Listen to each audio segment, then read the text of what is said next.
le animo para que se esfuerce un poco. Hoy quiero compartir una palabra que he titulado ¿Cómo resolver los conflictos? Pero antes quiero saber si realmente es una palabra que se necesita o no. Si no, pues predicamos otra. ¿Cuántos de aquí últimamente han tenido conflictos? Realmente no vale la pena, son muy pocos los que han tenido conflictos. Como que sus hogares son esos hogares perfectos que le da a uno envidia. Pues cuentan por ahí que una pareja tuvo una vez un conflicto. Y el conflicto empezó como a veces empiezan los conflictos, por cosas bobadas y pequeñas. Estaban mirando un álbum de fotos y el esposo le dice a la esposa: oye, en esa foto te ves como más grande. Y ella le dice: está insinuando que estoy gorda, ¿cierto? No, yo no estoy diciendo que estás gorda. Sobre el hecho me estás llamando mentirosa. Y él desesperado dice: no, oye, cálmate. Lo que me faltaba. Ahora está diciendo que soy histérica. Lo cierto es que se armó esa pelea. Y aunque pelearon, pero iban de paseo porque era un festivo como este fin de semana. Y se subieron al carro, pero cuando van peleados, generalmente, ¿qué hace una pareja? No se habla. Iban ahí.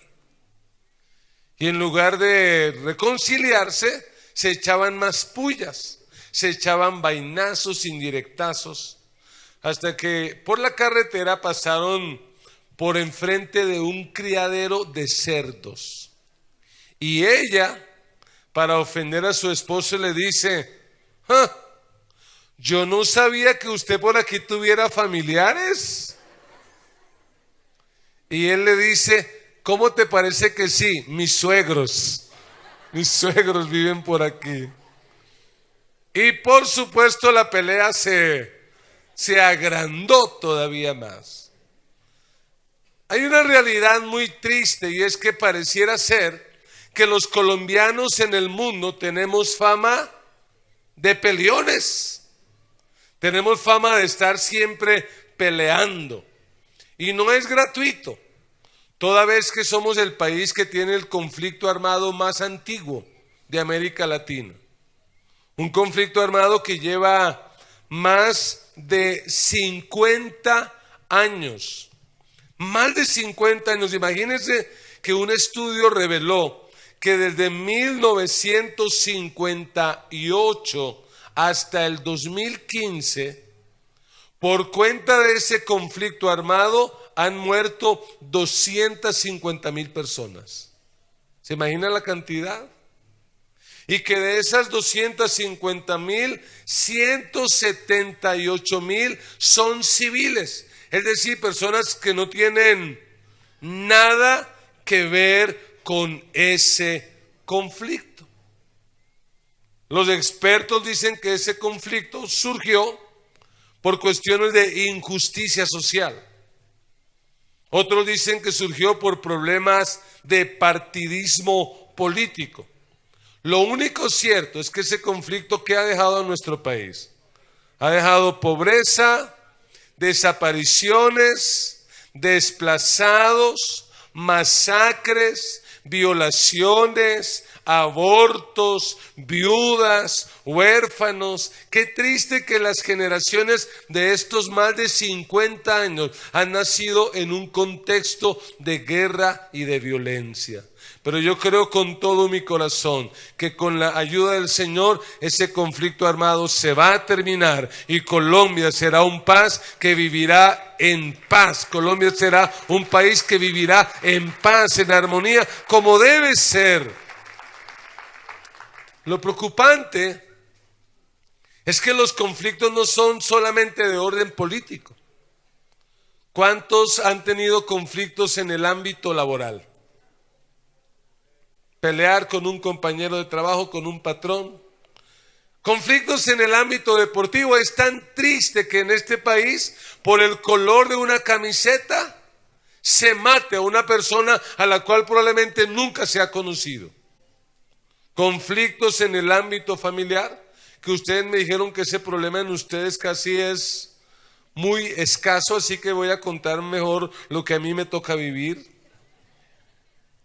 porque a usted nunca le toca esos problemas, ¿no? Pero yo le pregunto, ¿se siente bien uno teniendo conflictos? ¿Se siente uno motivado y animado cuando está teniendo conflictos con alguien? Yo creo que no. ¿Cuántos queremos aprender a resolver nuestros conflictos? De hecho, los conflictos están hasta dentro de la iglesia. Muchas de las cartas que escribió el apóstol Pablo y otros líderes se escribieron con la finalidad de resolver conflictos. Y hoy quiero que vayamos a la carta de Santiago, capítulo 4, versículo 1. Vamos a leer la Nueva Versión Internacional. Y vamos a tratar de, a partir de este texto, responder a la pregunta: ¿cómo resolver los conflictos? La palabra del Señor dice así: ¿de dónde surgen las guerras y los conflictos entre ustedes? ¿No es precisamente de las pasiones que luchan dentro de ustedes mismos? ¿Desean algo y no lo consiguen? Matan y sienten envidia y no pueden obtener lo que quieren. Riñen y se hacen la guerra. No tienen porque no piden. Y cuando piden, no reciben, porque piden con malas intenciones para satisfacer sus propias pasiones. Oh gente adúltera, ¿no saben que la amistad con el mundo es enemistad con Dios? Si alguien quiere ser amigo del mundo, se vuelve enemigo de Dios. ¿O creen que la Escritura dice en vano que Dios ama celosamente al Espíritu que hizo morar en nosotros? Pero Él nos da mayor ayuda con su gracia. Por eso dice la Escritura: Dios se opone a los orgullosos, pero da gracia a los humildes. Amén. Anime a su hermano y dígale: podemos resolver nuestros conflictos. De repente se vinieron agarrados para el culto, pues aproveche de una vez y vaya planteando el asunto. Podemos resolver nuestros conflictos. Y yo quiero plantear en este día dos pasos muy sencillos y muy prácticos que nos van a ayudar a resolver los conflictos. Y el primero de ellos es que para resolver los conflictos es necesario, en primer lugar, identificar la causa de los conflictos. Es decir, tenemos que plantearnos la pregunta: ¿por qué tenemos conflictos? ¿Se ha hecho usted esa pregunta a nivel familiar? Hola, ¿y por qué vivimos tan agarrados con mi mujer? ¿Qué vaina tan fregada? ¿Por qué vivimos agarrados? Porque hay gente que vive agarrada con el vecino, con el compañero del trabajo, a veces hasta viven agarrados con ellos mismos, no se aguantan. Santiago, quien es el autor de esta carta, en los primeros 3 capítulos, Santiago utiliza un lenguaje realmente muy pastoral, muy amable, como tierno. Pero en el capítulo 4 el tono de Santiago sube y realmente el tono que él usa es un tono exhortativo. Y mire que en el versículo 1, de manera retórica, Santiago plantea el problema o la pregunta de dónde surgen las guerras y los conflictos entre ustedes. Pero a la vez que plantea la pregunta, él mismo propone una respuesta. ¿Y cuál es la respuesta que él plantea? Él dice, no es precisamente de las pasiones que luchan dentro de ustedes mismos. Oiga, qué interesante. Santiago dice que los conflictos, ¿de dónde vienen? ¿Los conflictos vienen de afuera? Porque generalmente cuando hay un conflicto, uno se dedica a buscar culpables, uno se dedica a buscar a quién echarle la culpa. ¿Y por qué estamos agarrados? Pues por su mamá, ¿por quién más? Suegra metiche que siempre está aquí en la casa, es por culpa de ella, la culpa es de sus cuñados, la culpa es el problema de plata, la culpa es esto. Y como que siempre estamos buscando la respuesta al problema, pero lo buscamos afuera. Pero lo que nos dice Santiago es que la causa del problema no está afuera, está adentro. Santiago dice que los conflictos surgen de las pasiones. Esa palabra pasiones significa malos deseos, ansia de placer. La palabra pasiones de este texto viene del término griego hedoné, de donde viene la palabra hedonismo. Un hedonista es una persona que vive con el solo fin de tener placer. Eso es un hedonista. Aquel que dice es que la vida es para tener placer. Y Santiago dice que esa búsqueda de placer, que esas pasiones son realmente las que generan los conflictos. Y si hacemos un análisis de las guerras que han ocurrido en la historia de la humanidad, le vamos a dar la razón a Santiago. Porque todas las guerras, grandes y pequeñas, incluidas las guerras que se viven en su casa, han surgido por el deseo, por la pasión. ¿Deseo de qué puede producir una guerra? ¿Deseo de poder? ¿Deseo de dinero? ¿Deseo de gloria? ¿De fama? ¿De poder? Eso producen las guerras. Así que dejemos de estar buscando afuera las causas de los conflictos y empecemos a buscarlas adentro. Es adentro. Es la pasión. Es sencillamente el querer vivir una vida para agradarnos a nosotros mismos. Cuando vivimos la vida para agradarnos a nosotros, lo que vamos a tener es conflicto. Y lo que dice Santiago es que esa búsqueda de placer trae unas consecuencias terribles. Miremos algunas de ellas. Versículo 2. Versículo 2 dice, desean algo y no lo consiguen. Desear algo y no conseguirlo genera algo, un sentimiento que la llamaríamos frustración. Cuando hay una persona que tiene un deseo por algo y no lo consigue, eso se llama frustración. Y eso es el resultado de vivir una vida donde lo único que se quiere es encontrar placer. Se lo explico de esta manera.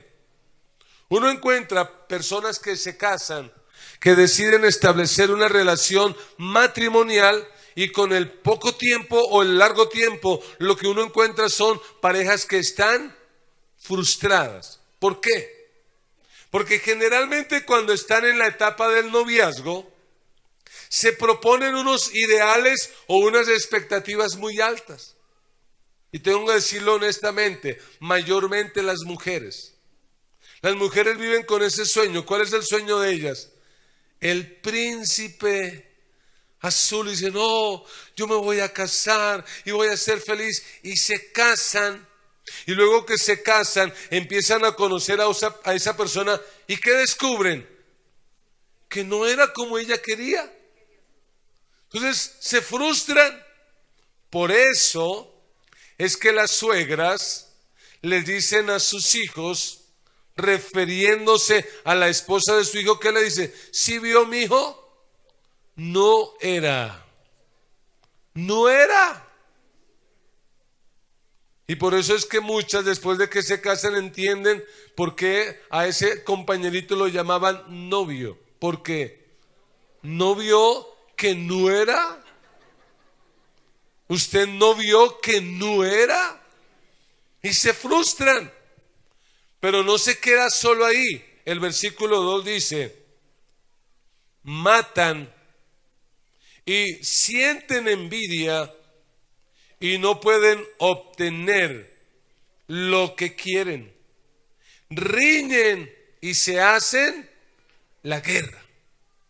Cuando una persona vive para agradarse a sí misma, no solo va a encontrar frustración, va a encontrar ira. Porque mire la expresión de Santiago, dice, matan y ¿qué? Y sienten envidia. Lo que está diciendo Santiago es que cuando una persona vive para agradarse a sí misma, en un caso extremo, puede llegar incluso al estado de matar.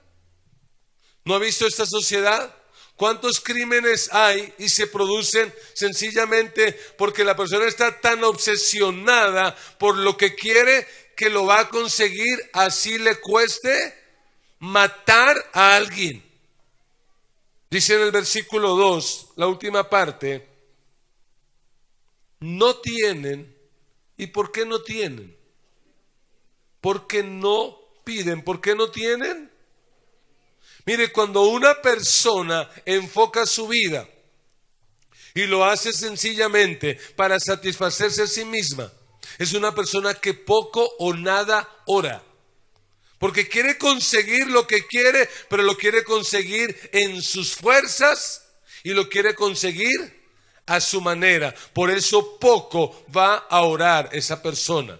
Y el versículo 3 dice que si acaso llegara a orar, lo va a hacer de una manera equivocada. Lea conmigo versículo 3. ¿Qué dice? Y cuando piden, no reciben. ¿Por qué? Porque piden con malas intenciones para satisfacer sus propias pasiones.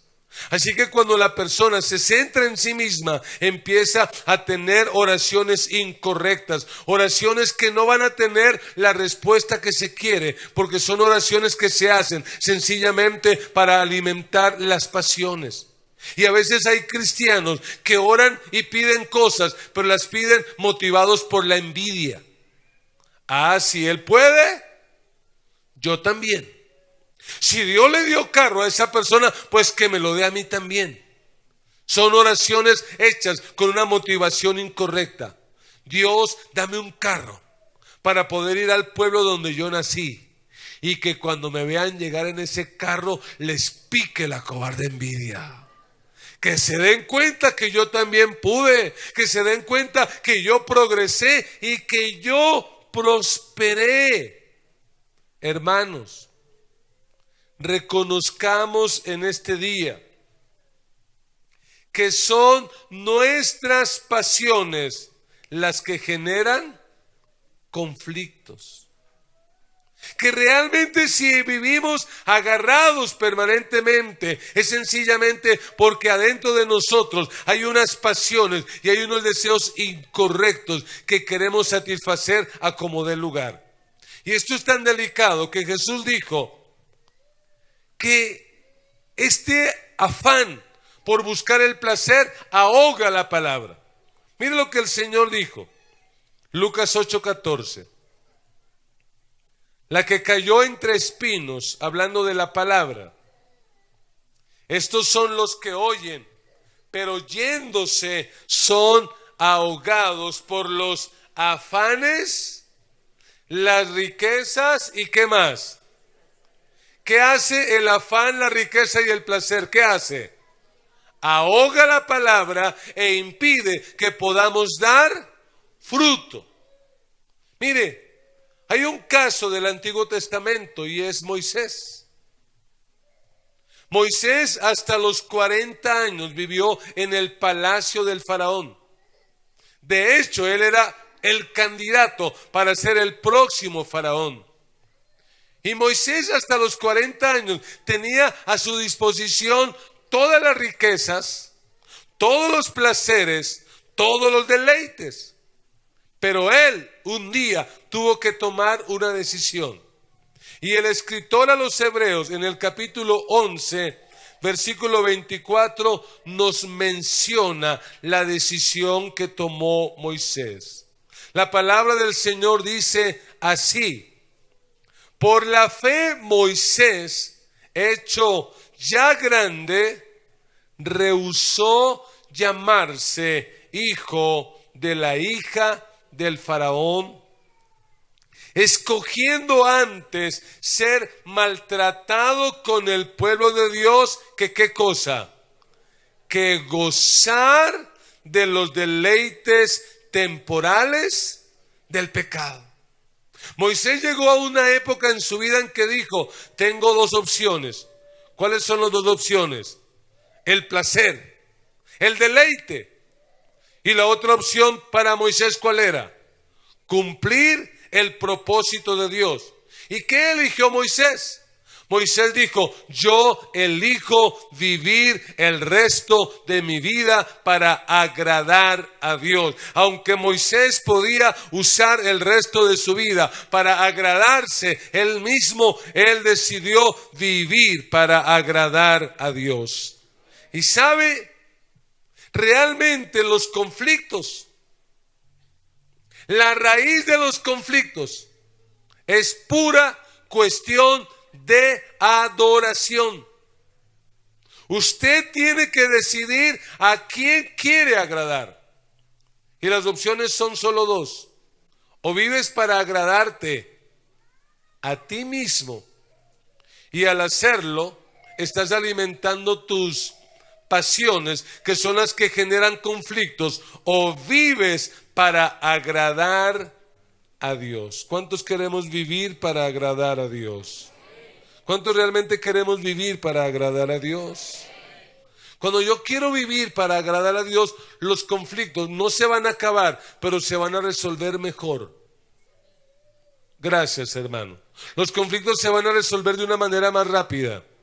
Porque ¿qué es lo que vamos a estar buscando nosotros? Agradar a Dios. Pero si yo quiero agradarme a mí mismo, ¿qué va a pasar con ese conflicto? Se va a agrandar, se va a escalar. Por eso es que Santiago utiliza esta expresión tan fuerte. Mire el versículo 4. Santiago le dice a su iglesia. Yo no me imagino hablándole así a ustedes. Santiago parece que estuviera enojado. ¿Cómo lo llama? Oh, gente adúltera. ¿No saben que la amistad con el mundo es enemistad con Dios? Si alguien quiere ser amigo del mundo, ¿en qué se convierte? Y aquí está el punto. El punto es el adulterio. Pero no es el adulterio físico solamente, sino es el adulterio espiritual. Ese tema es un tema que viene desde el Antiguo Testamento. Cuando el pueblo de Israel pretendía amar a Dios, pero a la vez amar a Baal o a otros dioses, ¿en qué caía? En adulterio espiritual. De hecho, en el Antiguo Testamento hay un libro dedicado a este tema, y es el libro del profeta Oseas, que habla de la infidelidad del pueblo de Israel. Y lo que dice Santiago es que cuando usted se dedica a amar al mundo, cae en adulterio espiritual y se convierte en enemigo de Dios. Así que como cristianos no podemos amar al mundo. ¿Pero a qué clase de mundo se refiere Santiago? No está hablando de la creación, porque yo creo que los cristianos debemos amar y cuidar nuestra creación. Yo creo que los cristianos debemos amar y cuidar esta creación. Esta es la casa donde vamos a vivir hasta que Cristo venga a levantar a su iglesia. Y tenemos que cuidar esta creación. Tampoco está diciendo que no amemos a las personas. Porque de hecho Jesús fue un amigo de publicanos y pecadores. Y si la iglesia realmente quiere cambiar esta sociedad, tiene que ser una iglesia amiga de publicanos y pecadores. ¿Qué dice la Biblia? De tal manera amó Dios al mundo, a la humanidad. Cuando Santiago habla de que no podemos amar al mundo, se está refiriendo al sistema que controla esta sociedad, que es un sistema totalmente apartado de Dios y que está en contra de Dios. Prenda las noticias, prenda la televisión. ¿Qué valores se presentan en las noticias, en las redes sociales? ¿Son valores bíblicos? ¿Son valores que están de acuerdo a lo que Dios propone? No. Están en contra. A ese sistema es al que dice Santiago que nosotros no podemos amar. No debemos hacerlo.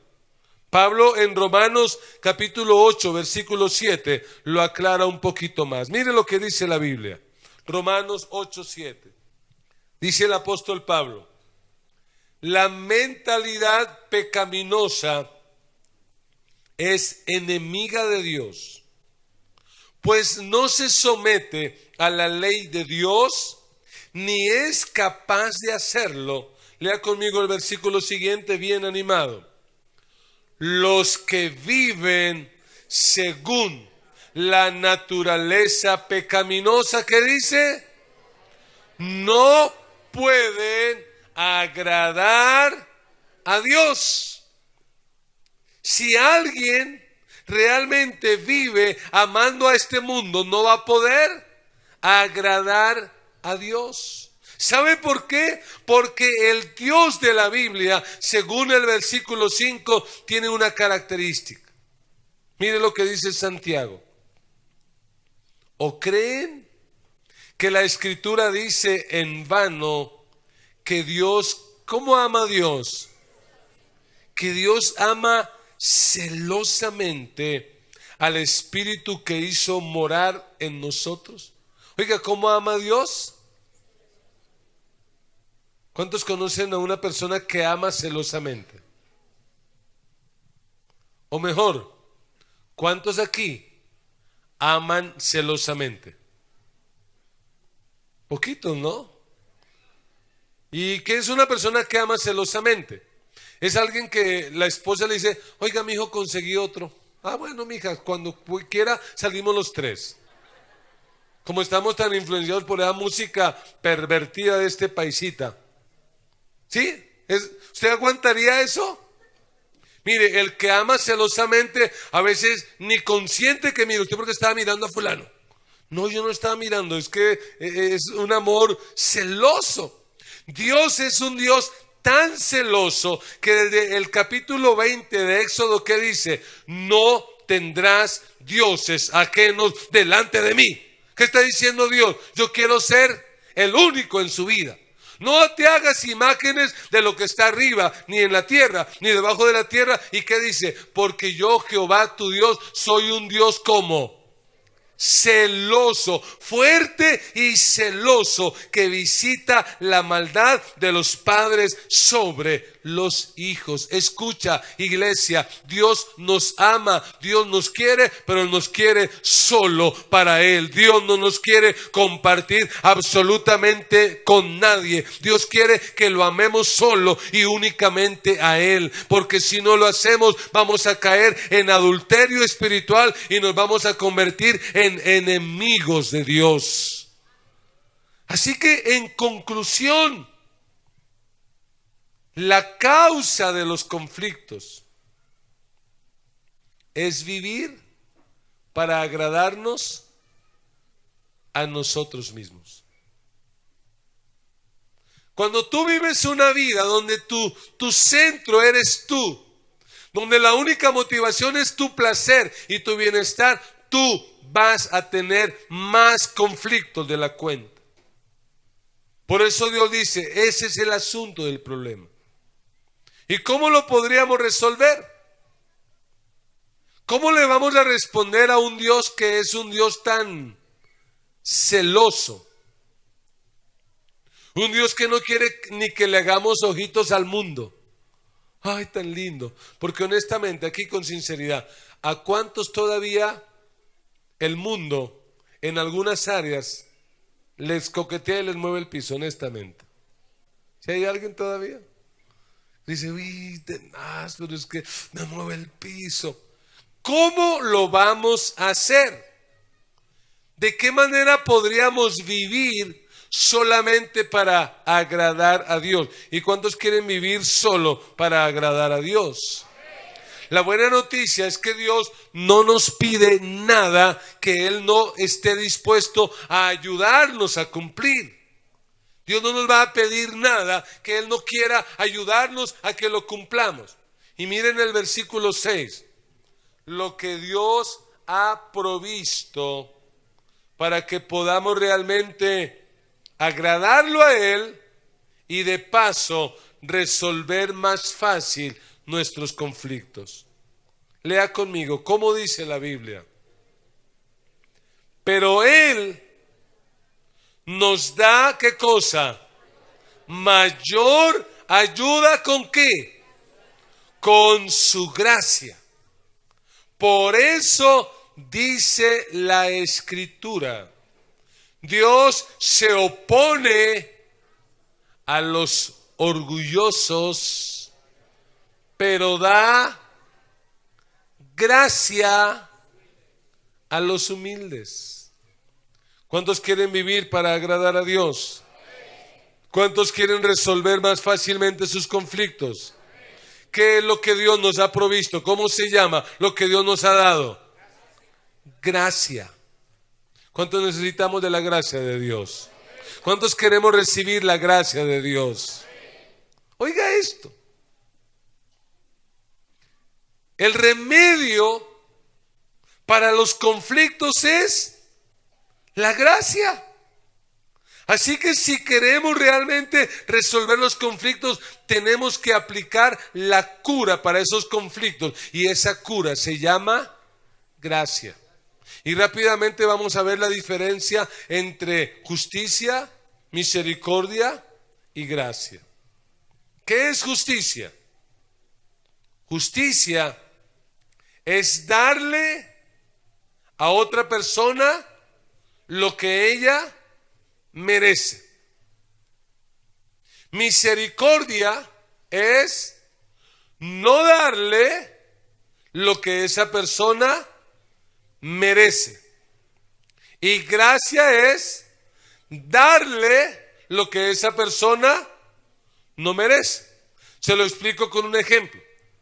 Usted tiene su hijo está estudiando y resulta que el chico se descuida y se pierde el año. Si usted fuera a aplicar justicia con él, ¿qué haría? Le da una juetera, pero de Padre y Señor mío.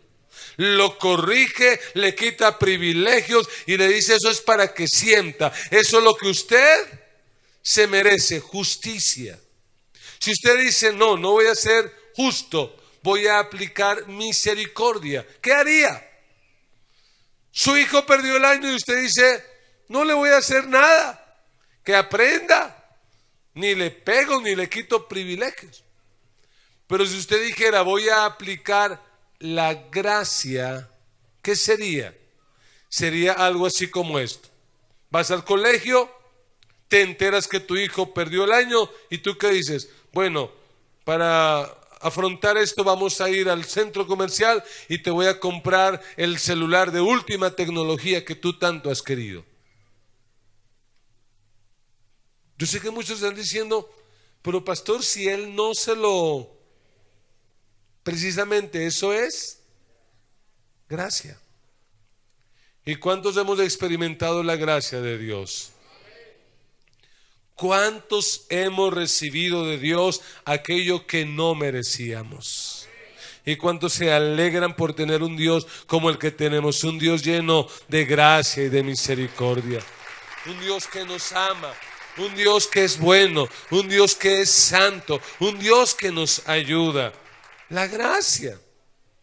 Pero dice en el versículo 6 que para que usted y yo podamos acceder a la gracia, para que podamos recibir la gracia, algo tiene que morir.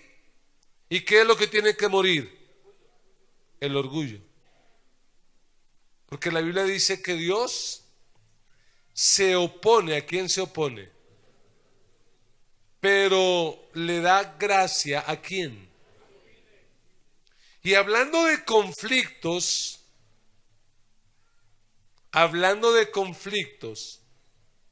¿no les parece a usted que el orgullo es uno de los factores que más genera conflictos y más agranda conflictos? Porque una persona orgullosa, ¿por qué se caracteriza? Porque jamás va a reconocer su necesidad. Jamás va a reconocer su error. Jamás va a bajar la cabeza a decir, es verdad, lo siento, perdóname, yo tuve la culpa. Una persona orgullosa es autosuficiente. Una persona orgullosa difícilmente toma la iniciativa, porque es orgullosa. Y no le hablo, y pues que esto se quede así. Y si esto se acabó, pues que se acabe. Olvídese, yo no voy a ser tan bobita o tan bobito. Y ese orgullo lo que hace es escalar el conflicto. Y lo que dice la Biblia es que si usted es una persona orgullosa, usted no va a poder recibir ¿qué cosa? ¿Y cuántos quieren la gracia de Dios? ¿Qué tiene que morir en nuestras vidas? El orgullo. Tenemos que empezar a ser humildes. Que no le pase lo que le pasó a esa parejita que se fueron de paseo justo en un puente festivo. Y yendo en el carro se agarraron a pelear. Y se pelearon y ya no se hablaron. Y cuando llegaron a la finca donde los habían invitado, por respeto guardaron la apariencia. ¿Cómo les va? Mucho gusto. No, muy lindo. Estamos felices de estar aquí. Pero pura apariencia. Cuando se fueron a acostar estaban tan bravos. Los que están casados de aquí van a entender esta escena. Están tan bravos que les tocó dormir en la misma cama. Pero ¿qué dijeron? No me toques. Y ella, para marcar territorio, agarró una almohada y la colocó en medio de los dos, como diciéndole, ni me toque. Se acostaron así. Al día siguiente se despertaron y como eran cristianos, se dieron cuenta de su error, dejaron de ser tan orgullosos, se pidieron perdón, se perdonaron y bueno, se fueron al campo donde los habían invitado a disfrutar de la finca. Y el hombre, cuando vio una cerca de alambre de 4 cuerdas, le dijo, mi amor, voy a saltar esa cerca de alambre por ti. Y ella le dijo, ¿qué va? No fue capaz de saltar anoche esa almohada que era más sencillita. ¿Qué va a saltar eso? Puro orgullo. Si queremos disfrutar la gracia de Dios, tenemos que morir al orgullo. Y debemos aprender a tratar a las otras personas con gracia. ¿Y qué es gracia? Dar lo que los demás no se merecen.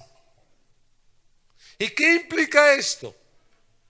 Santiago nos menciona algunas implicaciones para poder realmente vivir una vida que agrada a Dios, para realmente poder experimentar la gracia, para poder realmente solucionar los conflictos. Y las quiero mencionar y hacer pequeños comentarios sobre ellas sencillamente. ¿Qué debemos hacer? Versículo 7. Lo primero que dice que debemos hacer es someterse a Dios. Así que sométanse a Dios. Y aquí está la primera clave, es ríndase a Dios. Someterse a Dios es ceder el control de nuestra vida. Someterse a Dios es como en esa película que recién salió de Hasta el último hombre, cuando por fin los japoneses pierden la guerra. ¿Qué hacen ellos? ¿Qué salen? Con banderitas blancas. ¿Qué están diciendo? Nos rendimos. ¿Sabe que deberíamos tener en nuestra vida banderas blancas? Y en la casa deberíamos de tener una bandera blanca en la sala, y cuando estés agarrada con tu marido, ¿qué deberías sacar? Me rindo, ya, paz, tregua, ven, no peleemos más. Creo que en la iglesia deberíamos tener también banderas blancas cuando nos agarramos con nuestro hermano, y que deberíamos decir, paz, me rindo. Pero realmente a veces lo que menos hacemos es rendirnos. ¿Qué decimos? No nos vamos a dejar. Olvídese. Mire, la clave para tener victoria en muchas áreas de nuestra vida es sencillamente rindiéndonos. Cuando tú te rindes a Dios, vas a experimentar lo que es la verdadera victoria y lo que es la verdadera bendición. Ríndase a Dios. ¿Qué más dice el versículo 7? Resistan al diablo y él huirá de ustedes. No solo rendirse a Dios, sino resistir al diablo. Y la palabra resistir significa mantener una posición firme. Porque oiga, cuando usted está en conflictos, ¿sabe quién asoma la nariz por allí a ver si puede sacar provecho? El diablo. Por eso el apóstol Pablo dice, airaos, pero no pequéis. No se ponga el sol sobre vuestro enojo, ni le den lugar ¿a quién? Al diablo. Porque a ver, voy a narrar algunas escenas imaginarias, a ver si se le hacen familiares.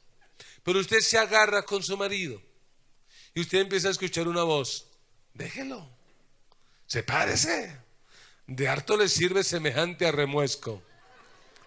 ¿Será la voz del Espíritu la que estás oyendo? ¿Qué voz es esa? Te agarras con tu mamá, con tu papá, y escucha una voz, lárguese de la casa, váyase con el chino ese de allá, ese que así está feo y todo, pero con tal de que se huele la casa. ¿Qué estás escuchando?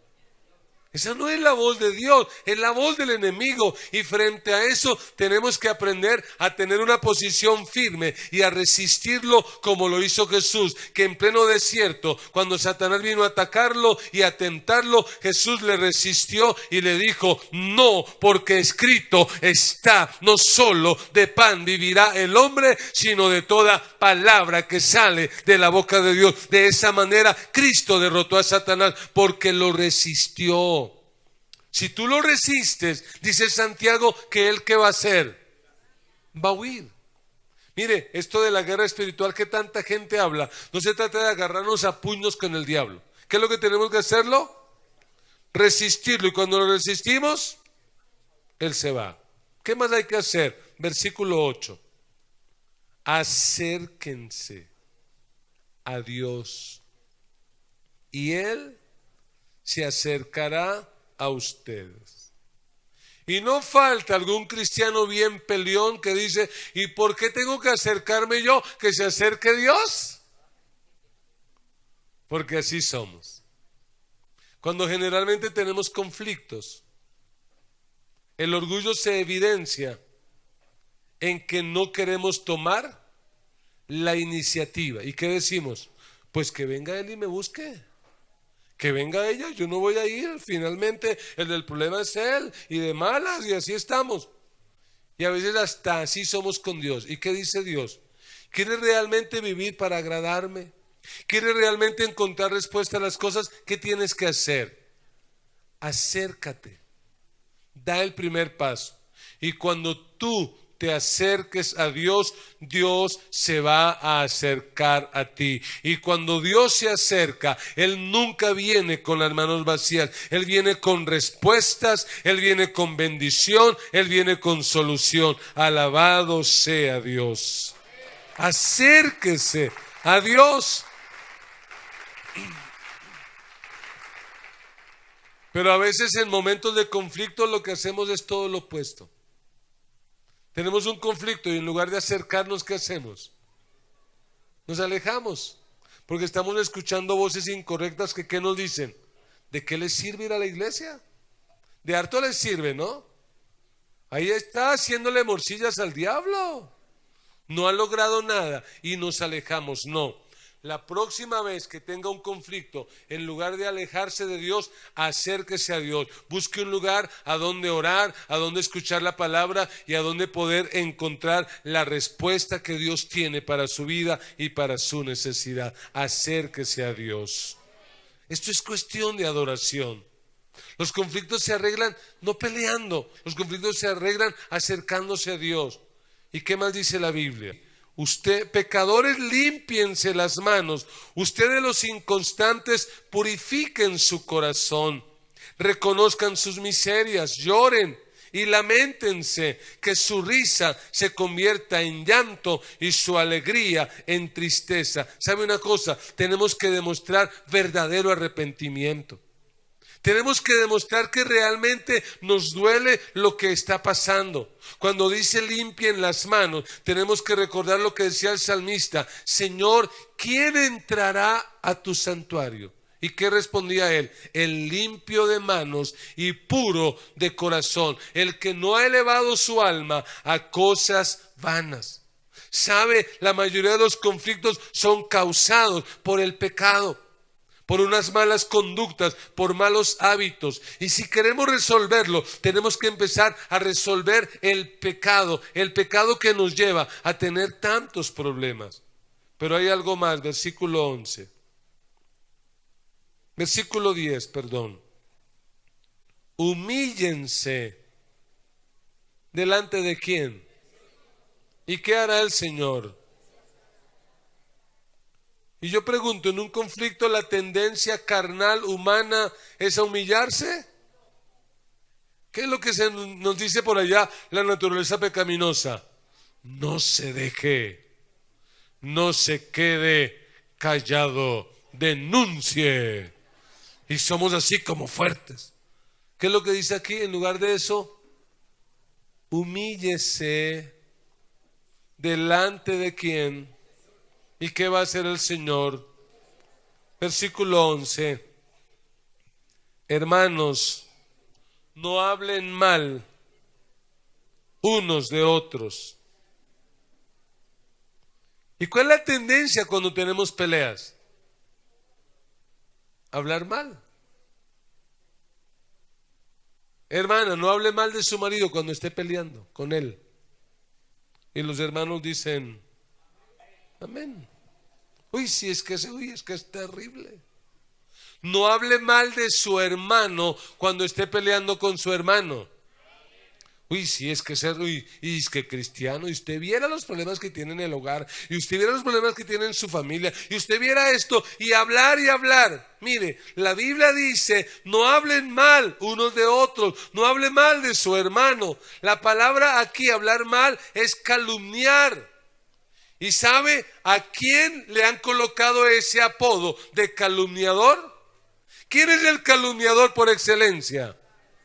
Es decir, que cuando usted habla mal de su hermano, usted está haciendo la tarea del diablo.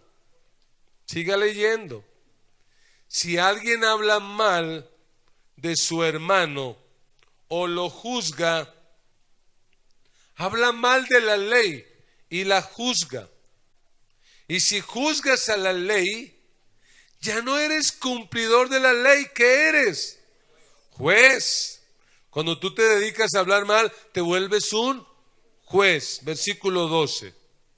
No hay más que un solo legislador y juez. ¿Y quién es ese legislador y juez? Dios. Aquel que puede salvar y destruir. ¿Y cuál es la pregunta que hace Santiago? Tú, en cambio, y hágale la pregunta a la persona que está a su lado, plantéesela solo por si acaso, dígale, ¿quién eres tú para juzgar a tu prójimo? ¿Quién te crees tú para calificar o descalificar a alguien? Uy, sí, es que ese hermano, es que esa hermana, y nos descalificamos. ¿Quiénes somos? No somos Dios. Cuando usted juzga, está jugando a ser Dios. ¿Cuántos quieren realmente resolver sus conflictos? Lo primero que dijimos es que la causa de los conflictos es vivir para agradarnos a nosotros. Que el problema no está afuera, está adentro y son nuestras pasiones. ¿Cuál es la cura entonces? Vivir para agradar a Dios. ¿Y cuántos vamos a vivir para agradar a Dios? Cuando usted decide vivir para agradar a Dios, sus conflictos se van a resolver más fácilmente. Sus conflictos se van a resolver más rápidamente. ¿Por qué? Porque tú vas a tener cuidado y vas a decir, no soy orgulloso. ¿Por qué no voy a ser orgulloso? Porque eso no agrada a Dios. Voy a tomar la iniciativa y voy a dar el primer paso para resolver ese conflicto. ¿Por qué? Porque eso agrada a Dios. ¿Sí, amén? Voy a ser humilde, voy a bajar la guardia, voy a pedir perdón. ¿Por qué? Porque eso agrada a Dios. Así que cuando usted tiene conflictos, es como una alarma que se enciende y dice, hay algo en tu vida de adoración que no está bien. Porque la Biblia nos enseña que yo no puedo decir que amo a Dios a quien no veo y aborrezco a mi hermano a quien veo. Por eso Jesús muchas veces que dijo, si traes tu ofrenda al altar y allí te acuerdas de que tienes un problema con tu hermano, ¿qué tienes que hacer? Deje la ofrenda. Vaya y se reconcilia. Y cuando se haya reconciliado, presente la ofrenda. Porque es cuestión de adoración. Aquellas personas que son muy conflictivas, probablemente son personas que les falta trabajar en su vida de adoración. Porque cuando adoramos a Dios, cuando nuestra adoración es lo más importante, cuando nuestra adoración es lo más básico, es lo fundamental, nos esforzamos por resolver nuestros conflictos. Que Dios nos ayude a resolver conflictos. Yo oro para que este país sea un país lleno de la paz de Dios.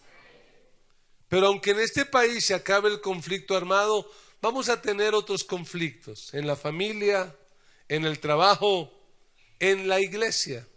¿Y qué tendremos que aprender? a resolver los conflictos. Termino con una historia. Dos amigos iban caminando por el desierto, muy amigos, y de repente tuvieron un disgusto, un desacuerdo, una pelea, y uno de ellos sacó la mano y lo abofeteó. ¡Pah!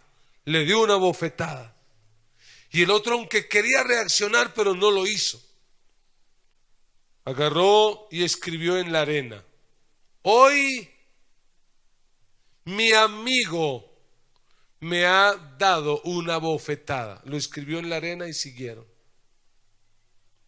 Llegaron a un río, se metieron a nadar, y este que había sido abofeteado se estaba ahogando. Su amigo lo vio y rápidamente lo rescató. Cuando él salió del agua, agarró un martillo y un cincel, y en una gran roca del río escribió: hoy mi amigo me salvó la vida. Su amigo, un poco intrigado, le pregunta: ¿por qué cuando te abofeteé escribiste en la arena? ¿Y por qué cuando te salvé escribiste en la roca?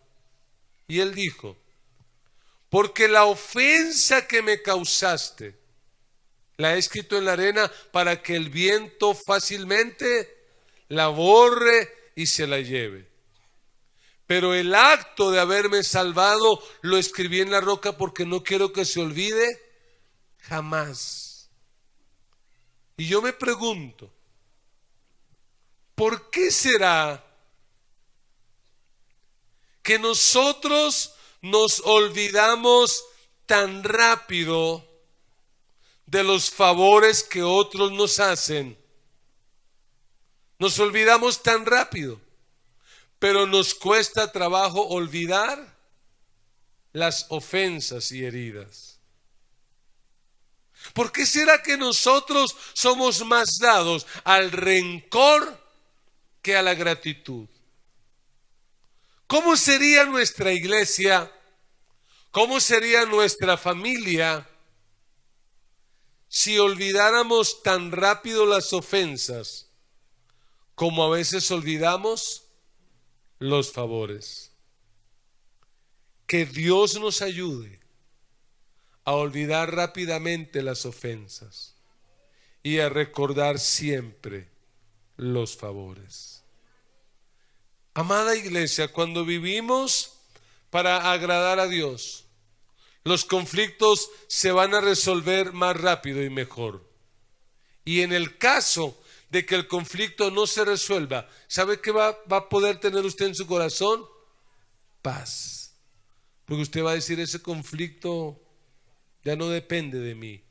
De hecho, Pablo dijo: en cuanto dependa de vosotros, estad en paz con todos. Tarea para esta semana. Quiero dejarles 3 tareas. Tarea para este mes. Tarea número 1.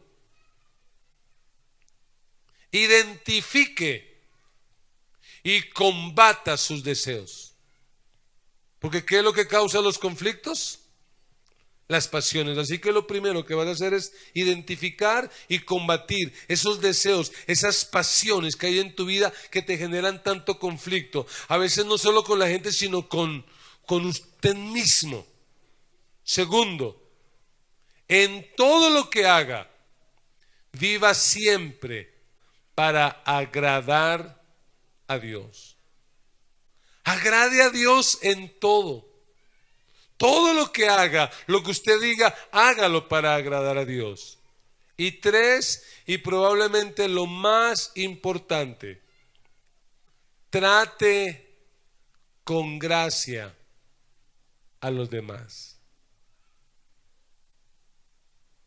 Es decir, usted, hermana, que su esposo no es cristiano y últimamente la ha maltratado, al terminar esta reunión, vaya a su casa y prepárele la comida que a él más le gusta. Y sírvasela y dele un beso y dígale: te amo. Sé que muchos están diciendo, pastor, pero si no se lo merece. Por eso se llama gracia. Y usted, hermano, mañana que es lunes, levántese, haga el oficio de la casa, lave la loza, llévele el desayuno a la cama a su esposa y después de todo eso pregúntele, mi amor, ¿y tienes alguna otra tarea para que yo haga?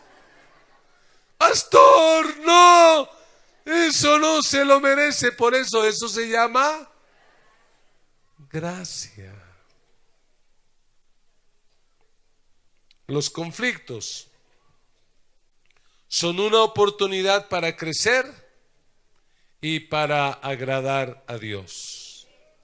La próxima vez que tenga conflictos, no se desespere, mantenga la calma y recuerde que Dios te está formando para que seas mejor y que ese conflicto es una oportunidad para agradar a Dios. Que Dios nos ayude, que Dios nos dé la sabiduría para poder vivir la vida, para poder resolver nuestros conflictos. Cierre sus ojos por un instante, incline su rostro, medite en esta palabra que acaba de escuchar. En esta palabra que acaba de oír, medite en lo que el Señor le ha hablado. Y piense sinceramente, esta palabra, ¿a qué lo va a mover? ¿Qué decisiones vas a tomar? ¿Qué cambios harás en tu vida? Y usted que nos escucha por este canal de YouTube, no es casualidad que esté escuchando este mensaje. Dios te ama y Dios tiene un propósito para tu vida. Yo quisiera en esta tarde, en este día, orar por aquellas personas que al escuchar esta palabra dicen, yo quiero vivir para agradar a Dios. Yo quiero vivir una vida que realmente agrade a Dios. Yo quiero hoy acercarme a Dios para que Él se acerque a mí.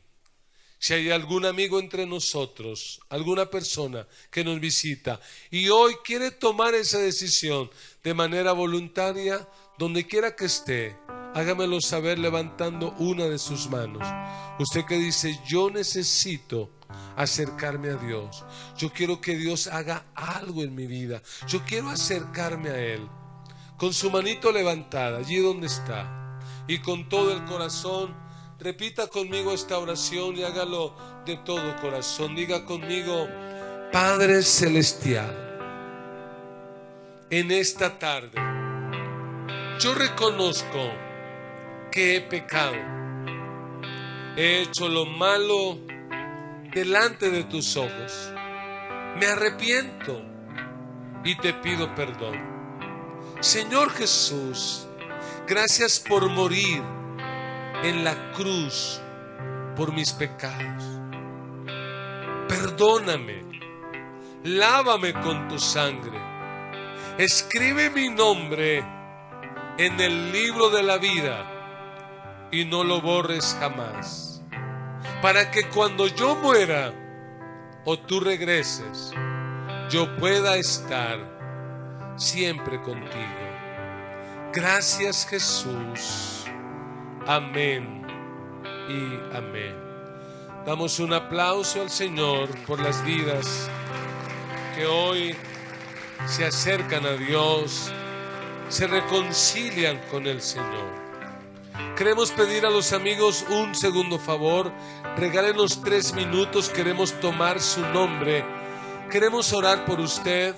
Queremos compartirle una literatura. Queremos darle un consejo. Así que mientras la iglesia se coloca de pie, los amigos pueden salir al pasillo y con nuestros hermanos de consolidación ir para ser atendidos y para que puedan ser bendecidos un poco más. La pregunta que tendría que hacer a la iglesia es, ¿cuál va a ser tu elección? Tenemos 2 opciones: vivir para agradarnos a nosotros o vivir para agradar a Dios? ¿Cuántos eligen al Señor? ¿Cuántos dicen yo elijo a Dios? Vamos a decirlo con una canción. Con todo nuestro corazón vamos a decirle: Dios, yo te elijo a ti. Yo hoy te elijo, hoy tomo mi decisión y decido seguirte a ti, decido vivir para ti. Yo elijo vivir para agradarte. Elijo vivir una vida para tu gloria, para tu honra. Yo elijo a Dios. Yo te elijo a ti, Señor. Señor, yo nací para llamarte Dios. Yo nací para llamarte Padre y andar a tu lado. Señor, desde el vientre escogido soy, fui llamado solo para ti. Bendito soy si vivo en obediencia a ti, oh Dios. Mas día a día el pecado viene, me llama. Día a día circunstancias vienen, me llama. Día tras día vienen tentaciones, me llama. Día a día el pecado viene, mas yo elijo a Dios. Yo elijo ser amigo de Dios.